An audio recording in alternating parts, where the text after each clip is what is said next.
Queridos y estimados hermanos y amigos, vamos a comenzar un día más en el estudio poderoso de la palabra del Señor. Al título de hoy le he puesto la riqueza de la pobreza y la pobreza de la riqueza. Y vamos a comenzar con Santiago, capítulo 2, versículo del 5 al 7, y vamos a leer de la Nueva Traducción Viviente. Escúchenme, amados hermanos, ¿no eligió Dios a los pobres de este mundo para que sean ricos en fe? ¿No son ellos los que heredarán el reino de Dios prometido a quienes lo aman? Pero ustedes desprecian a los pobres. ¿Acaso no son los ricos quienes los oprimen a ustedes y los arrastran a los tribunales? ¿Acaso no son ellos los que insultan a Jesucristo, cuyo noble nombre ustedes llevan?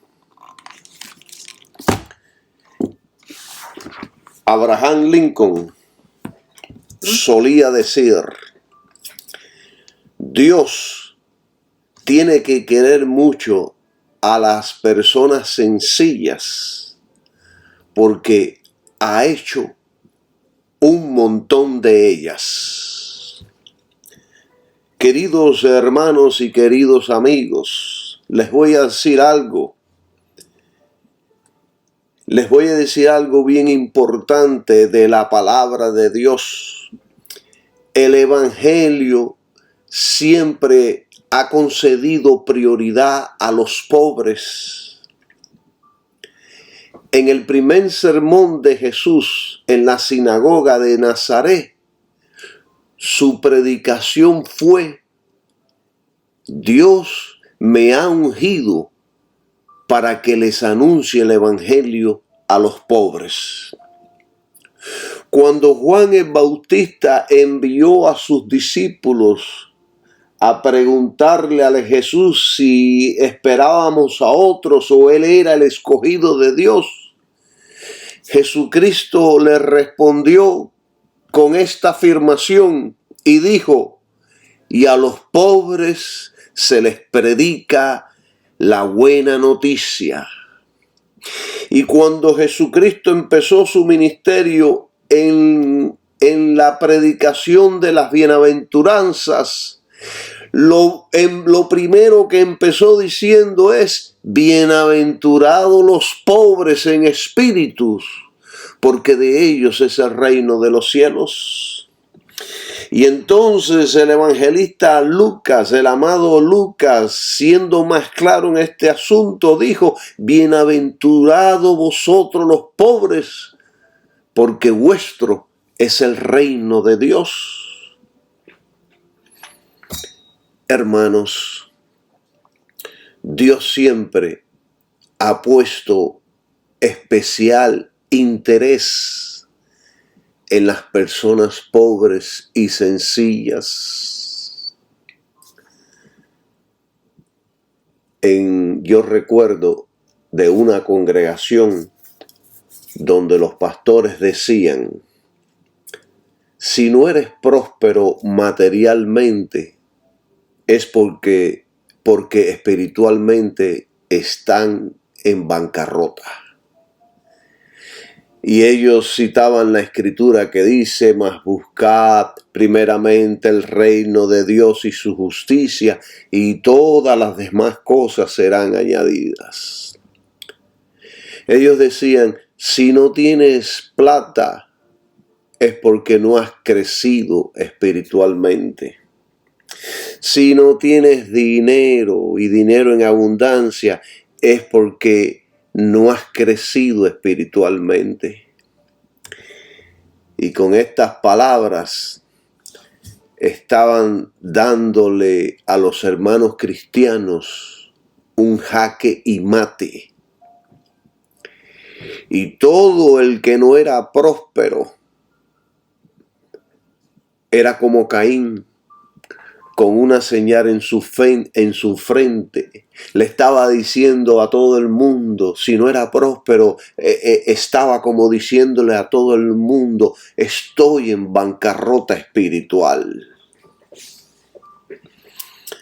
Hermanos, estos maestros son hijos e instrumentos del diablo. Estos maestros son hijos del mismo infierno. Son apóstoles fraudulentos, hijos del diablo, serpientes venenosas. Lo digo sin temor y sin miedo. Que salga el sol por donde quiera salir, pero es la realidad.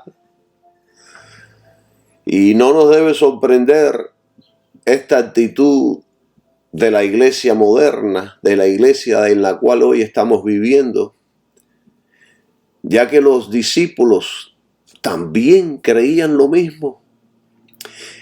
Ellos creían que cuanto más próspero fuera la vida de un hombre, tanto más seguro estaría de entrar en el reino de Dios. Durante el ministerio de Jesucristo, cuando le cerraban las puertas de las sinagogas, ¿qué fue lo que hizo? Salió a los caminos, los cerros, las costas, fue a las multitudes de hombres y mujeres corrientes a los que Jesús dirigió su mensaje. Y en los días de la iglesia primitiva, era a las multitudes a las que se dirigían los predicadores callejeros.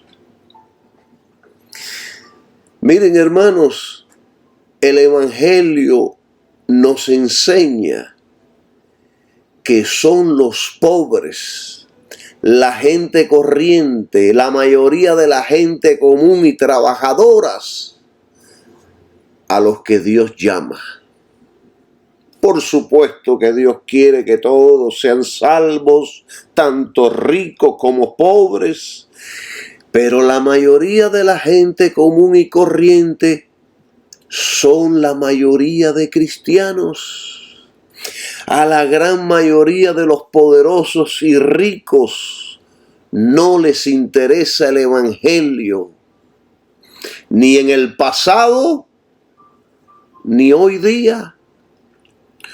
Son pocos los ricos que le dicen que sí a Jesucristo. Ellos dicen, la Biblia es para la gente débil. Primera de Corintios, capítulo 1, versículo 26, dice, hermanos, consideren su propio llamamiento, o sea, consideremos e investiguemos, veamos el propio llamamiento nuestro. No muchos de ustedes son sabios según criterios meramente humanos, ni son muchos los poderosos, ni muchos los de noble cuna, y yo puedo agregar ni muchos los ricos, ni muchos los empresarios, ni muchos los poderosos e inteligentes de esta tierra. Eso lo dice la Biblia. Esto no quiere decir que Cristo y la iglesia no quieran a los grandes, los ricos, los sabios y los poderosos.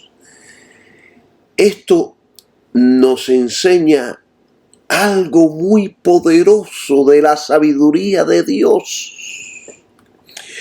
Yo quedo sin palabras ante tanta sabiduría de Dios. Hermanos, el creyente debe estar en guardia contra la pleitesía.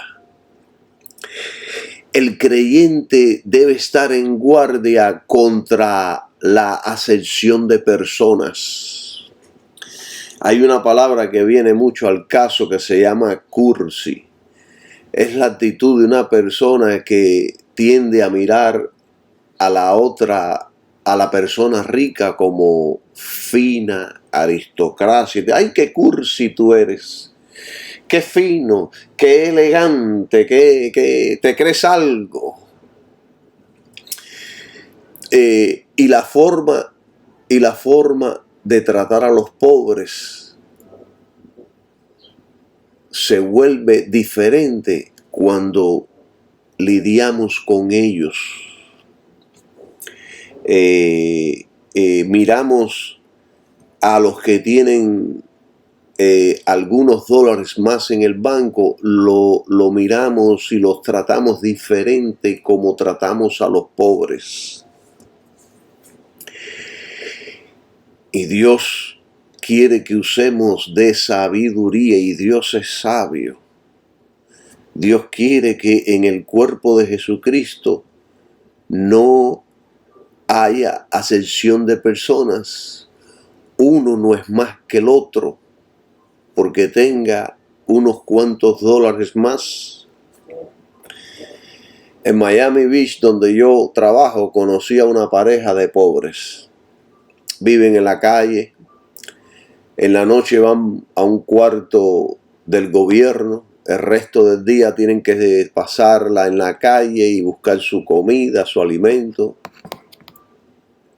De todos los lugares los expulsan por la forma que visten y lucen. Y al principio yo ni los miraba, no quería ni saludarlos. Pero después fui reprendido por Dios. Y ahora cada vez que los veo, los saludo y les hablo como si ellos fueran algo especial. Y me bendicen con sus palabras. Hay otros vagabundos que los saludo como si fueran mis amigos. Y les digo, buenos días, ¿cómo están? ¿Cómo se sienten? Tenemos que tener compasión. Hay más pobres en el mundo que ricos. Hay más necesitados en el mundo que gentes que no están necesitadas. Hay que meter la mano en el bolsillo y bendecir a los necesitados con dinero. Tenemos que ser parte de la solución y no del problema. Miren, hermanos, nuestros ministros modernos están igual que los fariseos de la Biblia. Están tan corruptos que todo lo que ellos desean es ser amigo de celebridades, de políticos importantes, de ministros y de deportistas famosos. Se tiran fotos con los famosos, pero no con los pobres ni los sencillos. Y esto dice una cosa. Esto habla mucho del carácter, de los pensamientos y sentimientos de cada persona. Esto habla mucho de nuestro carácter cristiano. Se tiran fotos con las celebridades y las suben rápidamente a las redes sociales, pero no suben las fotos de la gente sencillas, menos las de algún pobre. Se sienten menos. Tienen que buscar uno más famoso y más inteligente que ellos. La Biblia dice en Romanos capítulo 12, versículo 16. Y yo se los voy a leer en varias versiones bíblicas. Dice, no seáis altivos en vuestro pensar, sino condescendiendo con los humildes. En otra versión dice, no sean orgullosos, sino pónganse al nivel de los humildes. En otra versión, no sean arrogantes, sino traten como iguales a la gente humilde. En otra versión, no sean tan orgullosos como para no disfrutar de la compañía de la gente común. La Reina Valera dice, no altivos, sino asociándoos con los humildes. Hermanos, la realidad del asunto es que siempre los pobres han estado más interesados en el Evangelio que los ricos y poderosos. El Evangelio ofrece mucho a los pobres y a la vez exige mucho de los ricos, pero siempre la mayoría de la iglesia siempre han sido personas pobres y sencillas. Y la mayoría siempre han sido mujeres. Las mujeres siempre han sido especiales en las cuestiones espirituales. Hay más mujeres cristianas que hombres cristianos. Pero siempre, la mayoría de la iglesia siempre han sido personas pobres y sencillas. Siempre han estado más dispuestos a entrar la gente pobre y sencilla. La gente corriente escuchaba de buena gana a Jesús cuando predicaba. ¿Y saben qué? Que fue el joven rico quien rechazó el sígueme de Jesús. ¿Por qué lo rechazó? Porque era rico y tenía muchas posesiones. Jesucristo lo desafió. Jesucristo probó su fe y no pasó la prueba. Hace unos días vi algo que me llamó mucho la atención. Vi y escuché en una construcción al lado de mi centro de trabajo a una cuadrilla de centroamericanos que cada vez que llegaba la hora del almuerzo, uno de ellos con una Biblia en la mano les predicaba y les enseñaba la palabra de Dios, mientras los demás almorzaban. Hermanos, esto es poder. Esto es maravilloso. Yo quedé impactado de lo que veía y escuchaban mis oídos. Tanto fue así que yo quería quedarme ahí y participar con ellos. Gente sencilla, trabajadora, que sabían emplear muy bien el tiempo. Gloria sea su nombre.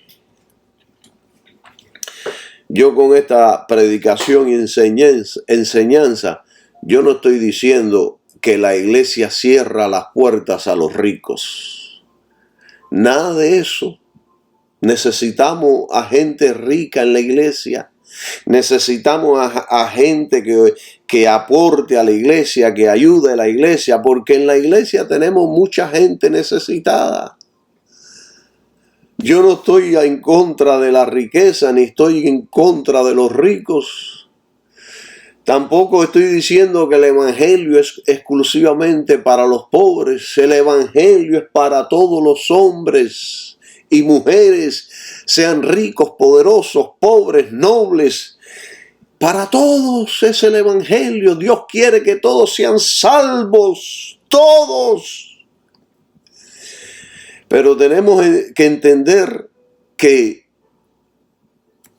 miren, en la sociedad antigua, y esto es una verdad que fue en el pasado y es ahora en el presente, en la sociedad antigua eran los ricos los que oprimían a los pobres, los arrastraban a los tribunales, probablemente por deudas. en la antigüedad, la sociedad, en la sociedad antigua, la gente era muy pobre, a duras penas podían vivir,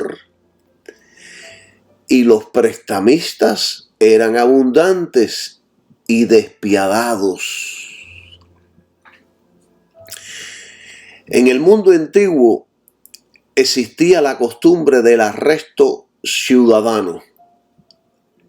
Si un acreedor se encontraba con un deudor en la calle, él podía arrestarlo y hasta golpearlo y llevarlo a rastras frente al tribunal. Eso era lo que los ricos hacían con los pobres en los tiempos apostólicos. No tenían compasión, querían cobrar hasta el último centavo. La Biblia no condena la riqueza, sino la conducta de los ricos despiadados.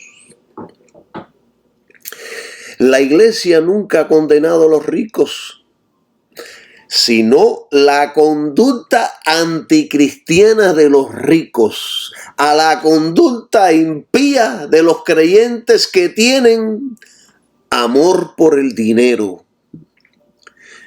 La Biblia no condena el ser rico ni el tener dinero. Al contrario, dice Pablo, los ricos de este mundo manda que no sean activos, que no sean engreídos, que ayuden, que hagan el bien, porque Dios nos da todas las cosas para que las disfrutamos. En ningún momento la Biblia condena el rico ni la riqueza, sino la altitud de la gente rica, sino el amor por el dinero, la codicia por el dinero y por las riquezas. Por estas cosas, yo les enseñé a ustedes un estudio sobre las deudas. Si usted se endeuda con tarjetas de crédito y préstamos muertos, o sea, para gastar por gastar en cosas que no necesita, usted automáticamente está haciéndose un esclavo del sistema del mundo. Y si no puede pagar, créanme que lo van a perseguir, le van a hacer la vida difícil, lo hostigarán con llamadas y cartas amenazándolo de delincuente, les pondrán una demanda y su vida será difícil, y a muchos les embargarán el sueldo en sus centros de trabajo. Y yo quiero evitarles esos problemas.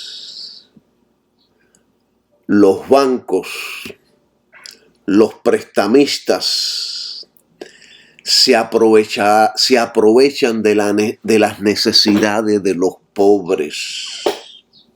Te ponen el plato ahí delante de ti para que te lo comas. Te ofrecerán el cielo y las estrellas con tal de que entres en deuda. Escuche bien esto, hermano, y entiéndalo. Ellos no desean su bienestar, sino de que te hagas un esclavo de ellos. Ese es el negocio de ellos, de eso comen ellos y sus hijos. No les interesa el bienestar suyo, sino de que seas un esclavo de ellos. Yo no encuentro palabras y actitudes mías más claras para decir estas cosas. Están entendiendo un poco más todos estos asuntos importantes de la palabra de Dios. Entonces, fue por esta actitud cursi, actitud anticristiana, esta actitud de rendirle pleitesías a los ricos, a los que tienen billete, a los inteligentes. Fue por esta actitud que Santiago le dijo a la iglesia. Yo quiero llevarlo ahí. Vamos a Santiago, capítulo 2, versículo del 2 al 4. Y yo se lo voy a leer de la nueva traducción viviente. Santiago 2 al 4. Dice, por ejemplo, supongamos que alguien llega a su reunión vestido con ropa elegante y joyas costosas, y al mismo tiempo entra una persona pobre con una ropa sucia.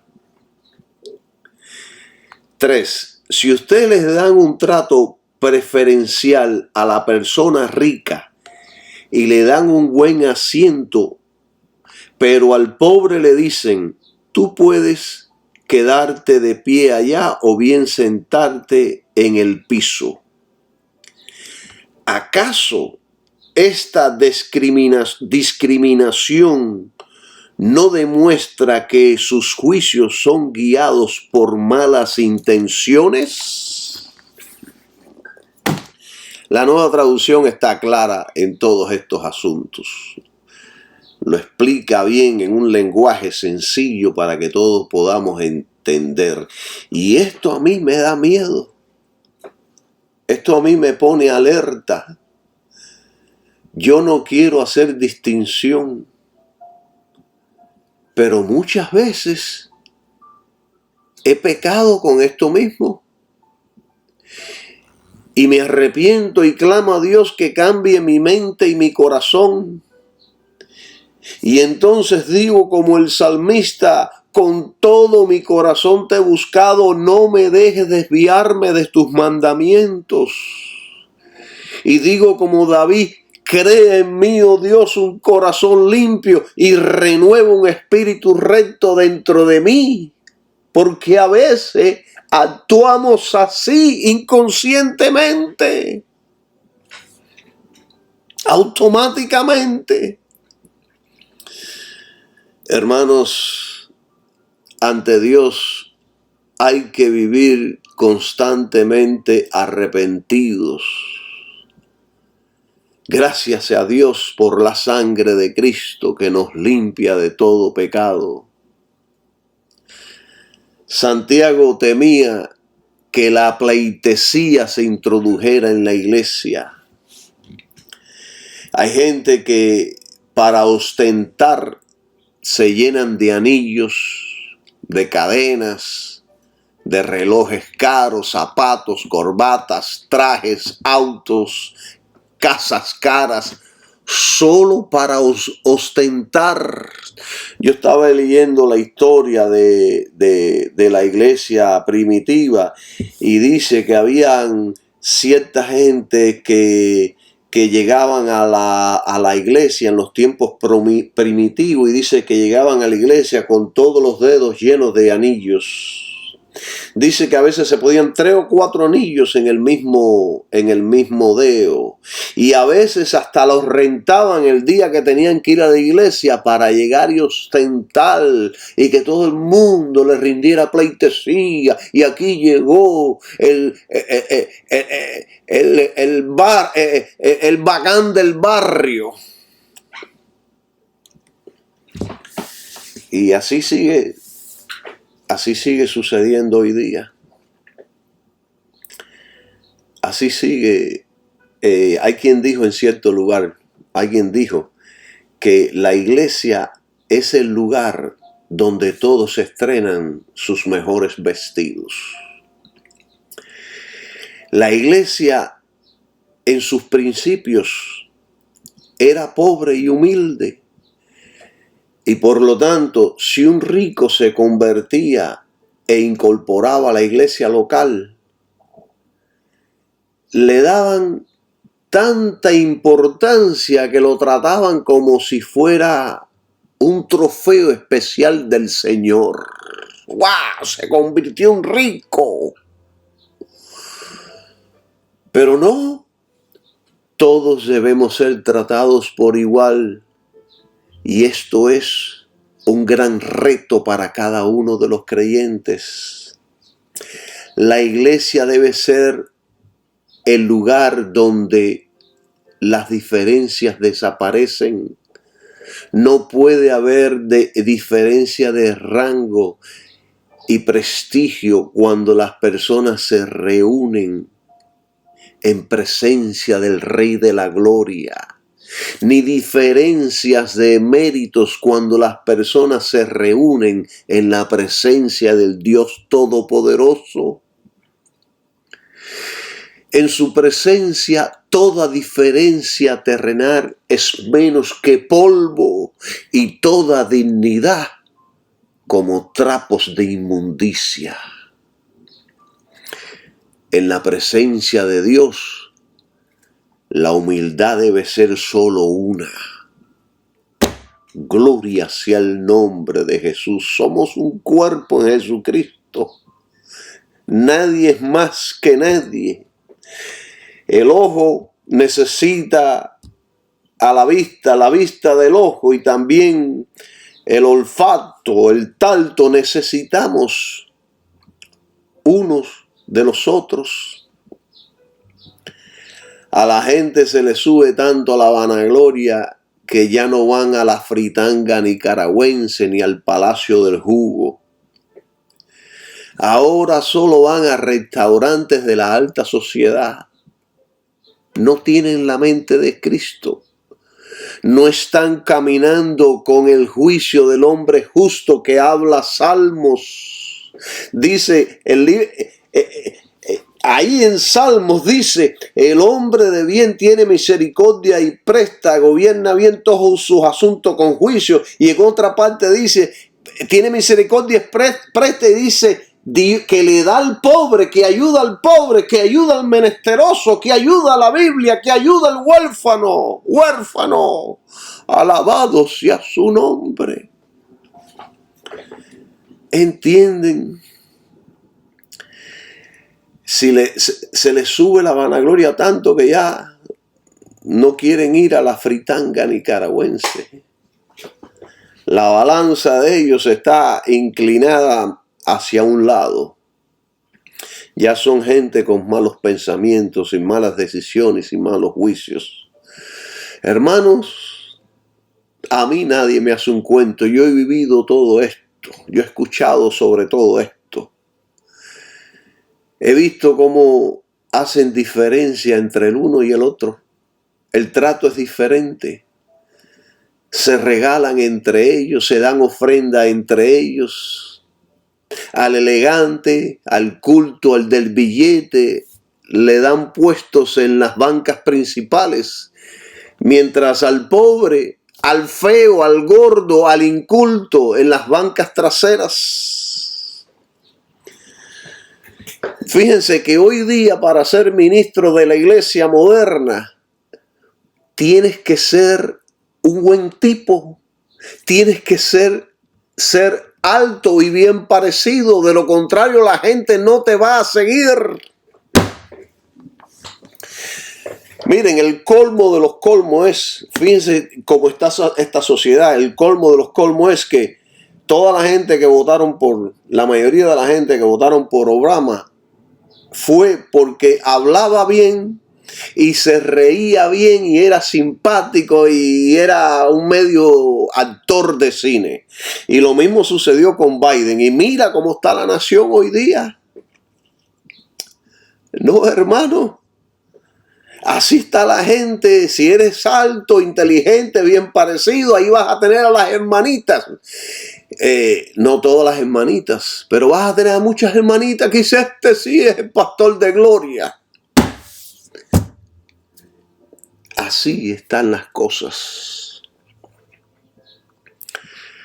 Así están el inteligente, el culto, el noble, el joven rico, fue el que rechazó el sígueme de Jesús. Si tan solo él hubiera conocido quién era el que le estaba hablando, quizás sería diferente su respuesta. Pero, como dice la Biblia, de la abundancia del corazón abra la boca. Así que Jesús repitió su dicho cuando tuvo este enfrentamiento ahí con los discípulos, cuando vino el joven rico y rechazó su oferta. Jesucristo repitió su dicho de una manera diferente para aclarar lo que él había dicho. Dijo, qué difícil le es entrar en el reino de Dios a los que confían en el dinero. Hay otras versiones que dicen riquezas o bienes, pero yo escogí la versión que dice los que confían en el dinero. Y si Jesucristo dijo eso, pues Jesucristo lo dijo por algo. Él es el maestro, él lo sabe todo y lo entiende todo. Escuchen, hermanos, nadie ha visto más claramente que Jesús los peligros de la prosperidad material. Él es el Hijo de Dios, Él es Dios hecho hombre, Él sabe todas las cosas, es el maestro por excelencia, es el todopoderoso. Si Él lo dijo, es porque Él sabe de los peligros que puede generar la prosperidad material. Uno de los peligros, y creo yo, y es mi opinión principal, es el corazón. La persona se empieza a endiosar. Lo cubre una influencia maligna de yo tengo poder, yo puedo, yo soy un Dios en forma de hombre. Es como dijo en una ocasión el predicador Cash Luna, que dijo, nosotros somos diositos pequeños, malinterpretando la palabra de Dios. Y citan que Jesús dijo, dioses somos, malinterpretando también la palabra de Dios. Estudie la palabra, esa palabra, dioses, para que usted pueda entender lo que verdaderamente significa. Y entonces, te dicen, yo tengo poder, yo puedo, yo soy un Dios en forma de hombre.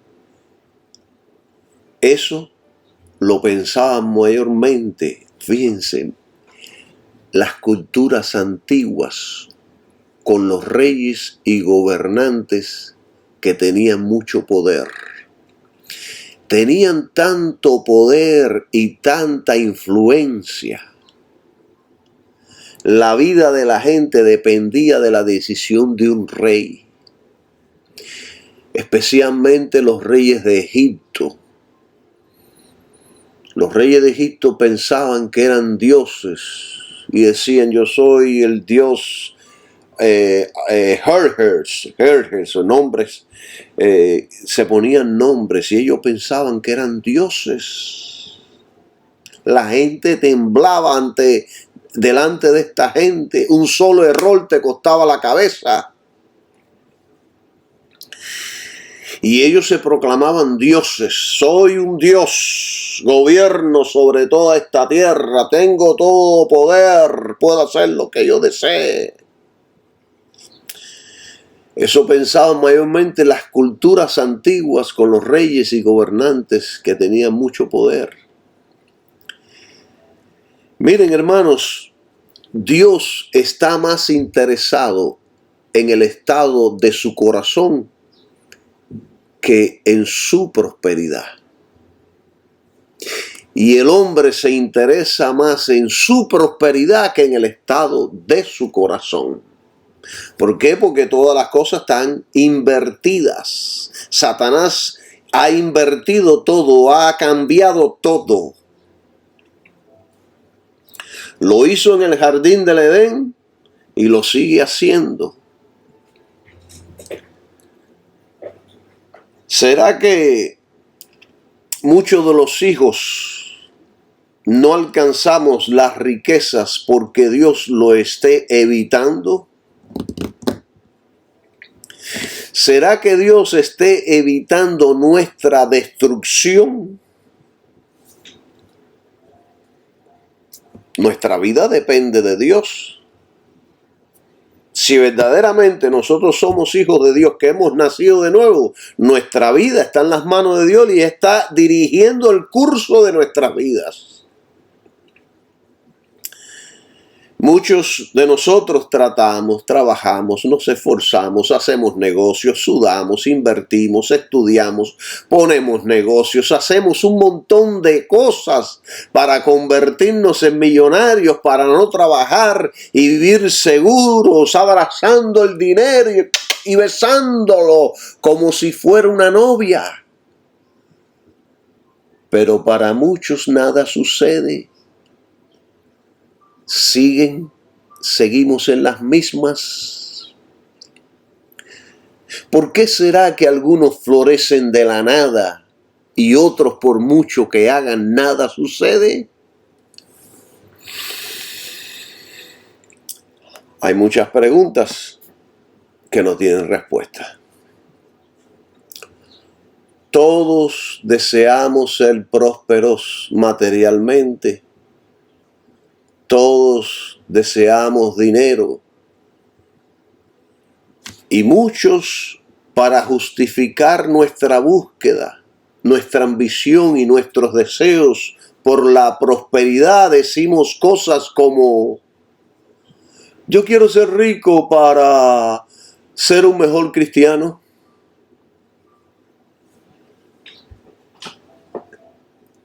Yo he escuchado gente decir esto: si usted para ser un mejor cristiano, tiene que ser rico, mejor muérase. Yo quiero ser rico para poder hacer la obra de Dios. Si usted necesita ser rico para hacer la obra de Dios, retírese mejor. Yo quiero ser rico para comprar el templo, para ayudar a los pobres, para ser una mejor persona en el mundo, para ayudar a mi familia, para tener una calidad de vida más abundante, para no ser de carga a la iglesia ni a nadie, etcétera, etcétera, para llegar a viejo y no depender de nadie. ¿No ha escuchado usted mucha gente decir estas cosas? Todos decimos y nos justificamos con estas palabras: tengo deseos buenos. No hay nada de malo en perseguir la prosperidad y el dinero. No hay nada de malo en eso. Pero Jesús es divino. Y Él dijo: qué difícil le es entrar en el reino de Dios a los que confían en el dinero.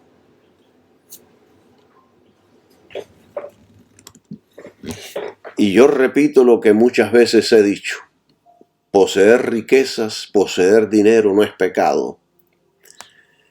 Pecado está en lo que hacemos para llegar allí. Ahí donde está el problema. Hoy yo los dejo con este estudio. En el próximo estudio yo les voy a explicar